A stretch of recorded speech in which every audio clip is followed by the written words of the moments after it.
everyone. Today I want to talk to you about printing your photos and the different options you have for doing that and using them in your traveler's notebook. So this is the third installment of my traveler's notebook series.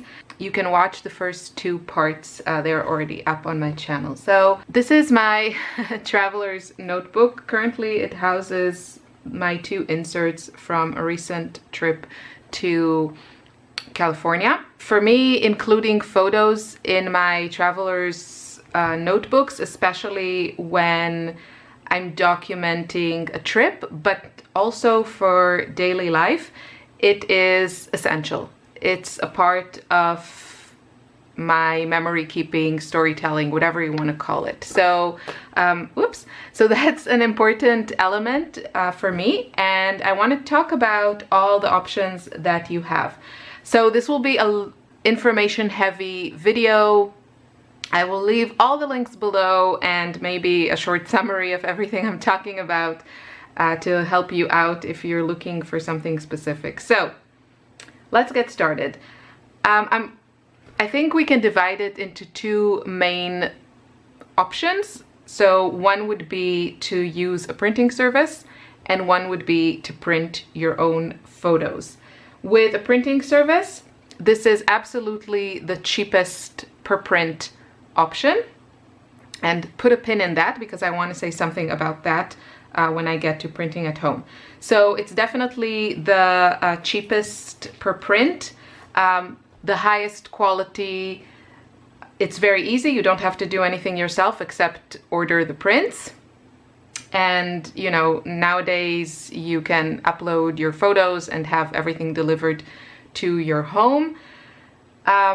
In the US, I love Persnikity prints. I think they're amazing. And also in Europe, we have some good printing services. It's definitely the highest quality, and you do get some variety. You know, you can choose many different sizes, different finishes, if you want glossy prints, matte prints, all those things. What I'm talking about in this video would apply to pretty much any format of memory keeping.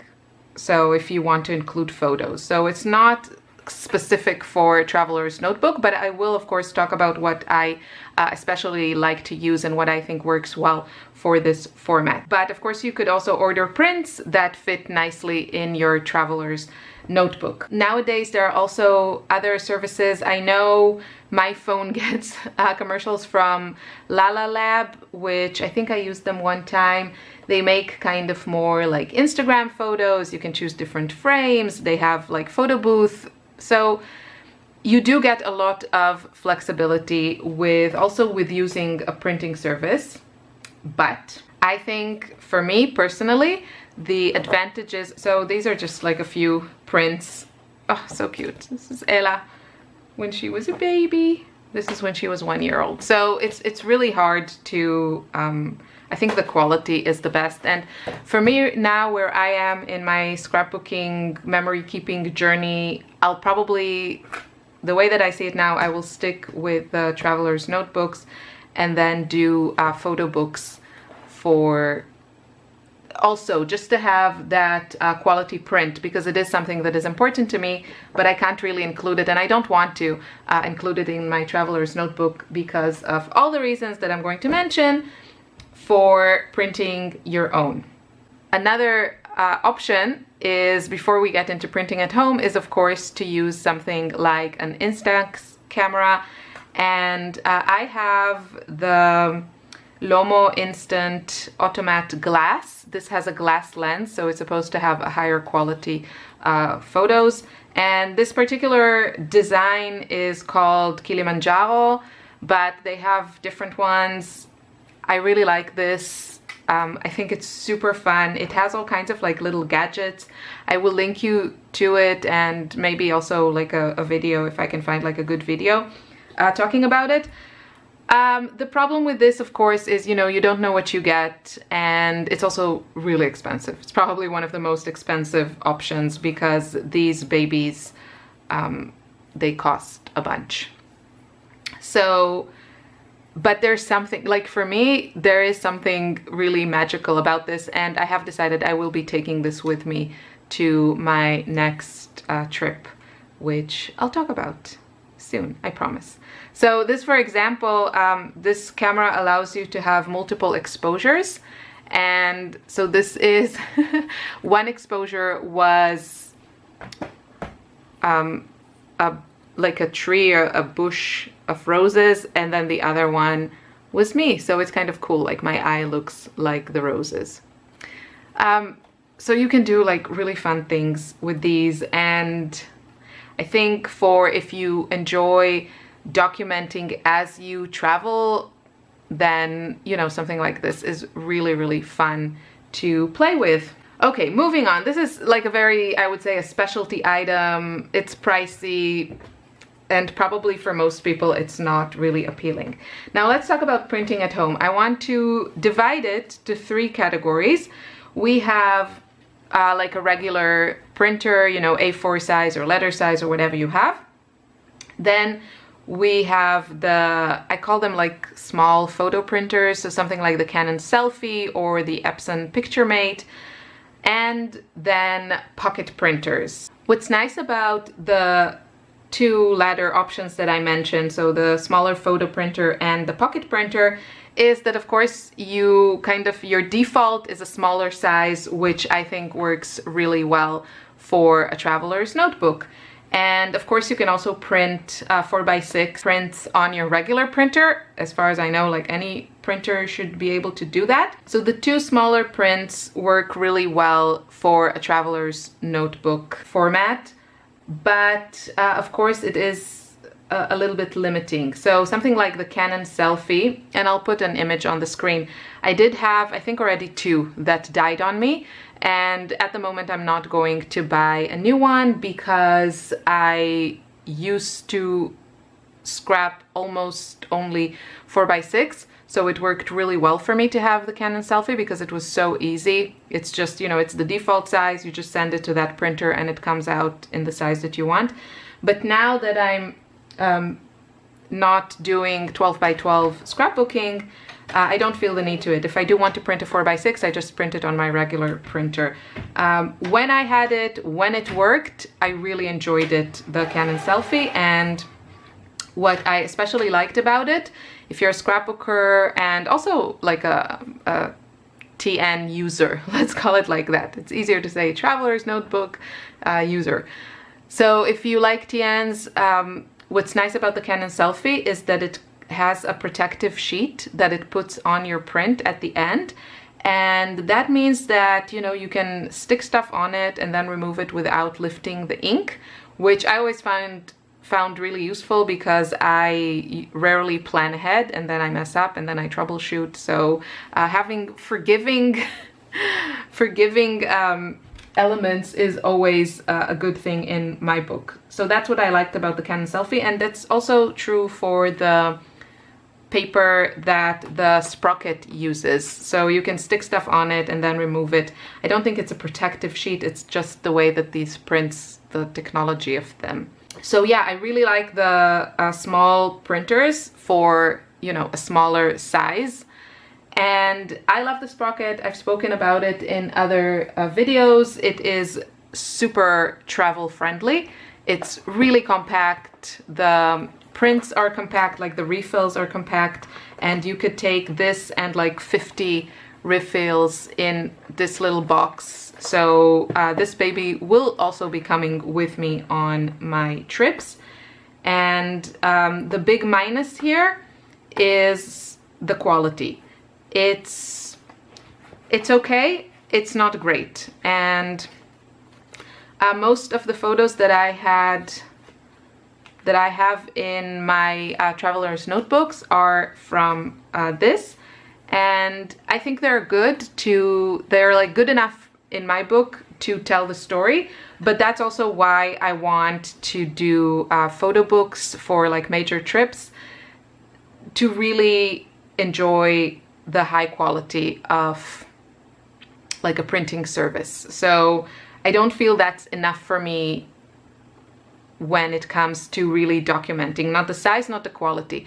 I want to have a proper book that, you know, we can look at for years and years. But for my personal use right now, enjoying the whole artsy junk journaling type of thing, this is perfect. Of course, I will mention this just once more, and this is true to everything we're talking about. Everything that you print on your own will most likely be more expensive than using a printing service. But I also want to say something about that. So, talked about the pocket printer. Printing by yourself has the advantage that you can print whatever you want to use at that moment in whatever size, format, material, you know, filters, play around with it, and have it when you need it. For me personally, when I ordered prints from a printing service, you know, it would usually be to order like 100 or 200 prints, and I still have a box with photos that I never got to scrapping because I just printed way too many. So I hope that point is clear. For me personally, I really like the versatility and the spontaneity and having options. And that's why I really enjoy printing at home, but obviously it's not for everyone. Now we're coming to our regular printer. So kind of the obvious choice to start with would be something like photo paper, and I do enjoy using it. From my experience, this is probably the highest quality result that you get, and I have used it, not a lot of it, but I have used also some in my recent insert here. So this, for example, is on a proper photo paper, and the quality is beautiful. I can, you know, print exactly what I want, and if I mess up something, I can just print it again. So for me, I prefer to maybe spend a little more, but print only what I want. Other options, it's kind of your imagination is the limit here.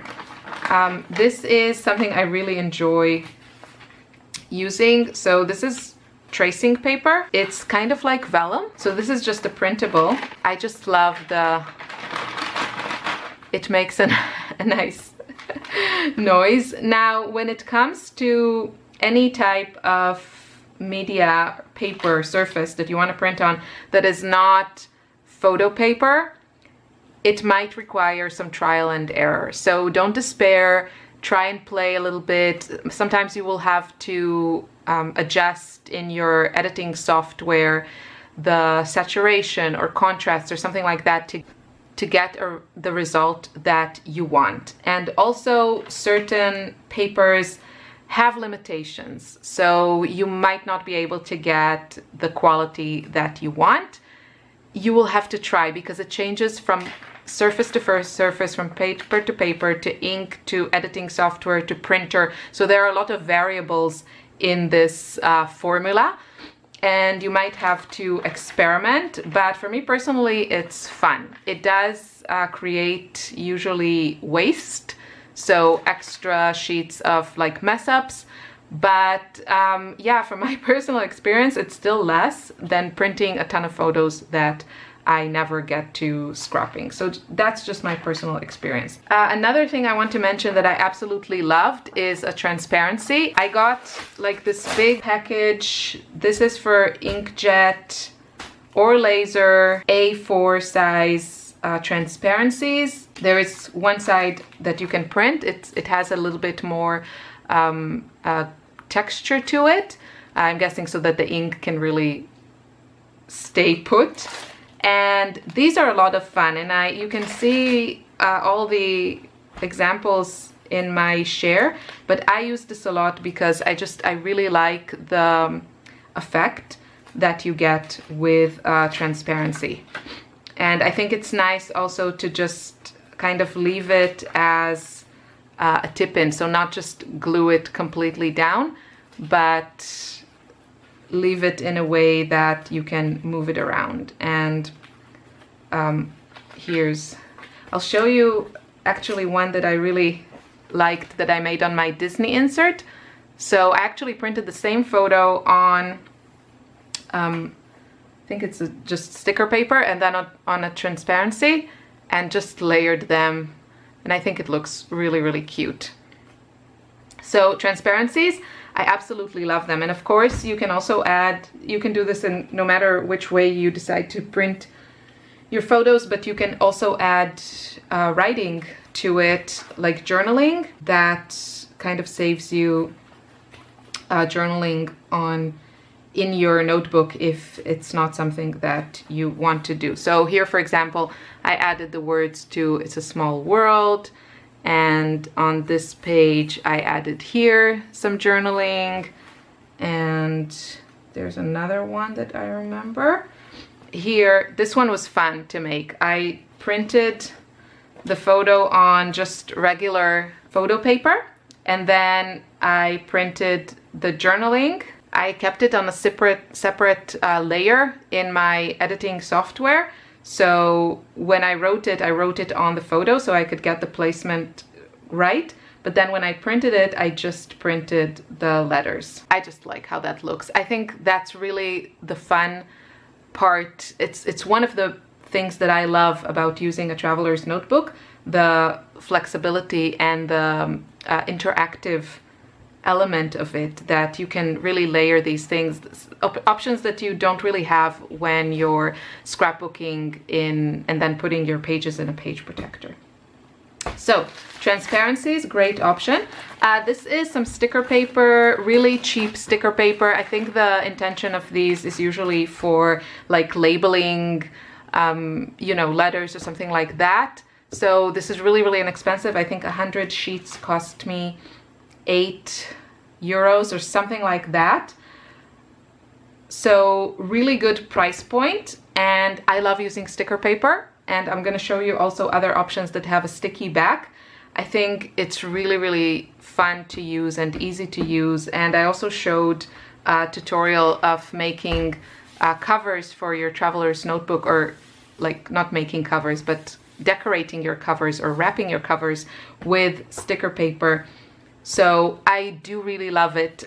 If you get the cheap stuff, your quality is not going to be as good as the not so cheap stuff. So let's move on to that. Take that under consideration. Maybe try the cheap stuff, play around with it. You can experiment on it, use it for printables. If you use also printables in your traveler's notebook, I think it's a fantastic option. I love using it. If you want higher quality stuff, you have to pay more, but there are some really great options. This one I recently got. This company, I have no idea where this is made. It doesn't say, but they have different options. I got this from Amazon Germany. I don't know if this is available in the US. I will try and search for it. I got this is vinyl in matte finish, and this one is transparent. And I have to say, I really like the matte one, and I'll just show you an example. So for example, this is on the cheaper sticker paper, and it looks really cute. It's not that it's bad. I also added a lot of filters on it, but you can't compare it to the quality of the more expensive stuff. So let me try and see. So this is an example. This I printed on the matte vinyl folie. So it's also sticky back. It has adhesive on it, and it has this really nice kind of vinyl finish, but in matte, which I personally prefer. And the quality, I think, is beautiful. So you can be the judge. For me, for this, I'm super happy with it. It is more expensive, but yeah, when I make like these full page photos, I think it's definitely worth it, and I'm really, really pleased with it. Now the transparency one, the quality is also beautiful. My issue with it, that I kind of made the mistake of, you can see, of using it on two facing pages. And this is like heavily edited. It's a nighttime photo, so all the graininess and stuff, it's not the the media, it's the editing. Yeah, I think I definitely enjoy using it, but not on a 2-page spread, because then it kind of sticks together and that's a little bit annoying. It doesn't ruin it or anything, but yeah, it's not the best. But the matte stuff is beautiful, beautiful. So, and these are both like sticky back. I think it makes life easier, but sometimes, you know, you mess it up, so that's a bit annoying. Now we get to kind of the more, I don't know, artistic options. Basically, you can use whatever you have. You can use watercolor paper, you can use, I've used this marker paper and I really enjoyed it. The Tomoe River paper, I have here just a pack of some loose sheets of Tomoe River paper. It's super, super thin and it just adds this really beautiful texture to the photos. It's just lovely. It does smear in my printer sometimes, so again, you have to experiment, but I just love the Tomoe River paper and it's just fun to include it also. This is some washi paper that Tanya gifted me. You can use, you know, try. If you're wondering how something would look, then try. Now, the last thing I want to talk about is using scraps of paper. The great thing about this is that we're repurposing or upcycling or whatever you want to call it for something that we might have otherwise thrown out or something. So you're not actually buying something new to use. And I love that idea to use what we have. So I want to show you a few examples. Now, obviously you have to consider, since you're printing a photo, you need something that is not too dark, not too busy, not a lot of contrast, not a lot going on. This is an example of, this is just a page from an old moleskin planner, and I think it looks beautiful. So these are Disney photos that I printed on it. This, of course, I can rip. And in theory, you could print on both sides, which is something you can't do with a lot of other of the options that I mentioned. But you can see that with some papers, the ink bleeds through. So it's probably not going to show. But I love this. I love the way that it looks. I think it's really fun and creative. And I love using papers that are, you know, almost trash in this way. This is a paper that I took from the Flow book for paper lovers, which I absolutely adore, and I've been enjoying using it for my DIY inserts. So this had this pattern on it, the floral, and then the back side is this fun pattern. And I just printed this photo, which is also heavily edited with like a lot of filters and everything. So the fact that it's like fuzzy, it's not the paper fault or the printer, it's just the way that it's edited. But I just think it's such a fun effect. And I just wanted to show you different options. This is another planner. I accidentally inserted it upside down. So it should be like this. It says here daily to do, but the image is like that. I love how that looks. I think it's really, really fun, and yeah, would be great elements for a junk journal. This is an envelope that I got, and I just sent it through my printer. I usually use, for all these things, I use the rear cartridge type of thing, so not like the bottom regular one, but the one that doesn't, the paper doesn't fold, it just goes through, straight through the printer. That's what I like to use. So again, I think it turned out really, really cute, and it's just like such a fun element for a junk journal.